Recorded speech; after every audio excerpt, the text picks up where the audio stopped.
now, from the United States of America.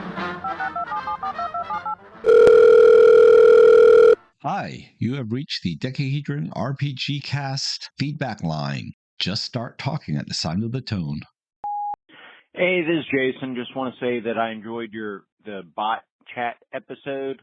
I have avoided, sorry about that dramatic sigh into the microphone for you and for your guests. I have avoided using it obstinately probably because I'm a Luddite, but I definitely see the use of it. You know, it's interesting. Initially, I thought the use would be to replace tables, random tables, right? Where you could ask it a question, it spit out an answer, and you use that instead of rolling on a random table. Sorry. I'm on vacation. I'm staying at home, and I'm day drinking, which I know you don't drink, but I am. So if I come across slurred, that's why. Anyway, the point is I originally conceived of it as, or when I read about it, I thought about it as a replacement for random search tables. But the more I hear about it, the more I see people talking about it, I can see where it'd be pretty darn useful. I don't know. I continue to resist it. I haven't tried it yet. I have got the Google invite. I may try it. I'm conflicted. Maybe I shouldn't resist technology. Maybe I shouldn't be a Luddite, but I don't know. Is it because of my age? Why am I a Luddite? Tell me. That's not a fair question to ask. But excellent episode. Thank you for recording it. And I may actually give it a shot based on the strength of your episode. So you may have sent somebody new over to the Robot Overlords. Who knows? I will talk to you soon. Take care. Bye. Hey, Jason. Hey, everyone. That's Jason from the Nerds RPG Variety Cast. We'll be hearing a bit from him today. It's a great podcast. You should check it out. 3 things we're going to address there, Jason. First thing is you asked, why are you a Luddite?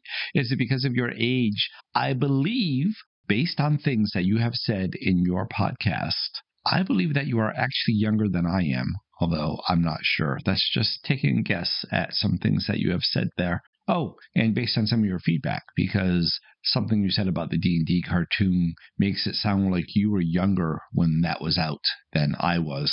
So I don't think it's your age. Maybe you're just not a technophile like I am, and you confuse that with being a Luddite. Maybe. Next thing you said was random tables. You probably could, but you need to train it a lot, for lack of any other word, right? Because you need to give it the context for the question. You know, you say you want, a random encounter in a desert is the table you're trying to do. Your prompt would have to include because you just say random encounter in a desert, it's going to assume, like I'm giving it far more human qualities than it has. But, without the context, it's probably going to answer the question for the modern day. And so then you would have to say, like in a fantasy campaign, and, by the time you do all that, you're better off just rolling on a table, in my opinion. What I believe the best use of ChatGPT and other AIs is as a collaborator. Because it is a chat session, because you're not limited to asking that one question, you ask it a question and then you ask it a follow-up question based on its answer. And it's like having a conversation, and it's like having someone to bounce your idea off of who will sometimes give you other ideas. Usually you have to ask for them. I have tried to do this with James for years, and it doesn't work because, as you've gleaned from listening to the podcast, he and I approach things just differently. So I'll throw out an idea like, how about a campaign based on an island? And there's like one city that they started at the end of this island because it's kind of newly developed.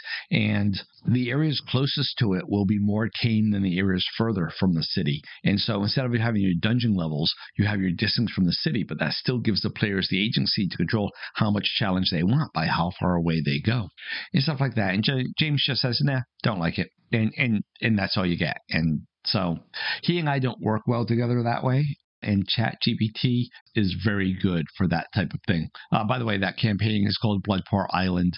It's one of my Crowfield-style campaigns. I might share more about it in the podcast in coming episodes. All right. Thanks, Jason. Hey, Jason here. Just want to say I enjoyed the latest episode. Why do we view paladins as more of a zealot typically than a cleric? That's an interesting question. I think it's going to depend on the religion. Maybe it's the kind of religions paladins belong to, but maybe it's also the mission. The paladin's primary focus isn't getting new adherents to that religion, where with a cleric, trying to get new adherents to the religion often is. So maybe that's one of the reasons clerics are a little bit softer-handed. Maybe it's the kind of religions they belong to. I don't know how the player plays them, the personality of the character. But I think it's a valid point, and I think there are definitely some clerics out there who should be played as zealots, without a doubt. It's interesting. The new D&D movie has a paladin in it, and they show a way of playing it without being a total zealot, where you could go on an adventure with a party. Maybe not a multi-year adventure, but you could go out on a few missions with people of other alignments to serve your cause. So I think it's actually a good example of that. Hey, thanks for your insights there, Jason. Yeah, not a bad idea. The thought I was having as I was vocalizing the question on the last feedback episode was sort of a personality thing, right? If you're just a normal cleric, yeah, as you said, you view your mission as serving, as proselytizing, as whatever. But if you have the personality where you feel you have to go out and bash things in the head in the name of your god, maybe that level of drive and commitment, I really don't like that word because that implies that the others aren't committed, and that's not what I'm trying to imply at all. But that level of drive maybe makes you more of that type A personality that's going to be the stereotypical D&D paladin. Maybe. But thanks for your insights. Oh, and yeah, I saw the D&D movie just a couple days ago, in fact, and I know the character you're talking about. And yeah, actually, I think that was a pretty decent portrayal of a paladin. I liked it. All right. Thanks, Jason. This is Heather. My voice sounds weird on your podcast. This is Sam. Robo-Sam weirds me out. Maybe it's just hearing, "This is you," when it definitely isn't. Maybe I'll just call from now on. Hey, Heather. Hey, Sam. Thanks for that feedback from both of you. I almost said both of y'all. That was my Texan slipping out from my 10 years I spent there in Texas. Yeah, thanks for that feedback. As you notice, the robo voices are even different this week. The one I used last week, I'm not entirely sure I have a commercial license to use that voice. So to play it safe, I use some really generic Microsoft computer voices. Google has a thing, and it's really kind of dirt cheap, and I might do that. It requires more setup. It's more a pain in the butt. But I might do that if I have the free time to go ahead and do it. But yeah, for the time being, I think I'm going to do it because I still think it's better than hearing me read the emails. I've toyed with the idea of asking somebody to read them all. Actually, I thought about the idea of asking Heather to do it. But as Heather is sometimes a commenter, that would be weird. But yeah, and so then I thought about trying to find somebody else. And overall, I think the computer is the most convenient option for me. But hey, I'm open to suggestions. Hey, but thanks again for that feedback. And if you don't like the robo voice and you want to send voice feedback, you can call 562-774-2278. It's at the end of every episode and is always in the show notes. But I'll say it again, 562-774-2278. That's 562-RPG-CAST. You can also go to sayhi, one word, sayhi.chat/decahedron. And that will bring up a little dialogue. You use the microphone on your computer or, I think, in your phone, and it will let you leave a 1-minute message. Or you go to podcasters.spotify.com/pod/show/jpgill/message. Wow, that's a lot, isn't it? The link's in the show notes. It's the same thing as sayhi.chat. It's just done through Spotify. I don't think you actually need a Spotify account to do that anymore either. Yeah, that's another way. Again, you can always record a audio file on your computer or on your phone and just email me the file. Email that to feedback@decahedron.com. All those ways will get it to me, and you'll get to hear your voice instead of robo-you. But yeah, again, thanks for this and all the other feedback that you have both given me. As far as playing characters the opposite gender or a different gender than you are, I think that's an interesting topic. I look forward to hearing what you guys have to say. I don't have any problem doing that. I've done that in games before. Typically when we're doing pre-gens or when I've been given a character by a DM that say, hey, I want you to play this character and it's, a different gender. And that's fine. I don't typically make them myself. Obviously, as a DM, I'm going to often play all genders because I'm running all the NPCs. But as a player character, as a player, typically I'm going to make somebody of my gender just because it's easier for me to role play and easier for me to associate with, I think.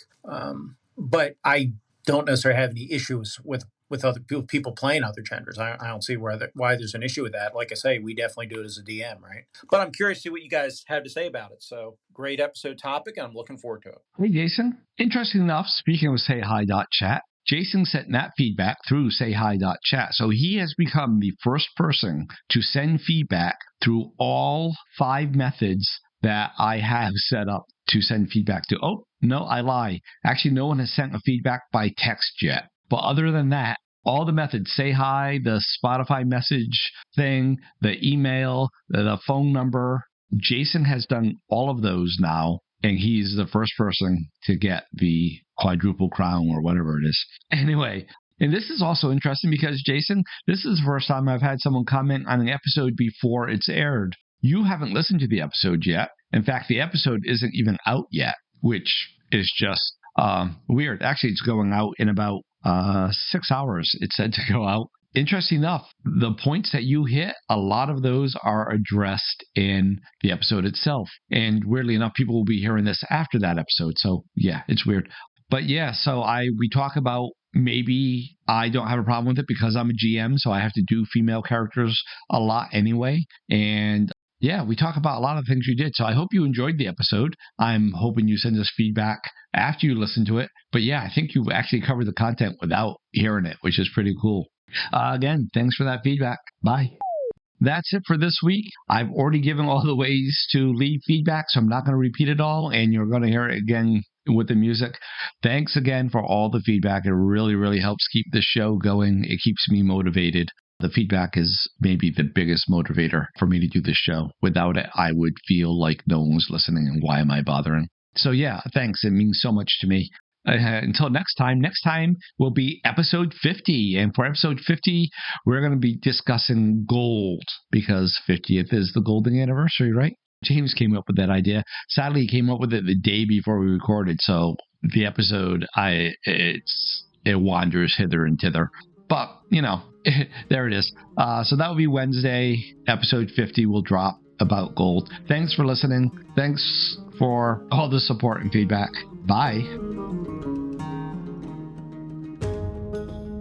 We hope you enjoyed this episode of the Decahedron RPG Cast. We'd love to hear from you. You can leave us a voice message by calling 562-774-2278. That's 562-RPG-CAST. Or by visiting sayhi.chat/Decahedron. You can also email us at feedback@decahedron.com. Links are in the show notes. For more information, visit decahedron.com. Remember that Decahedron is spelled with a K. Music is by Kevin MacLeod. Logos by Design Cat. Thanks again for listening, and until next time, keep those dice rolling.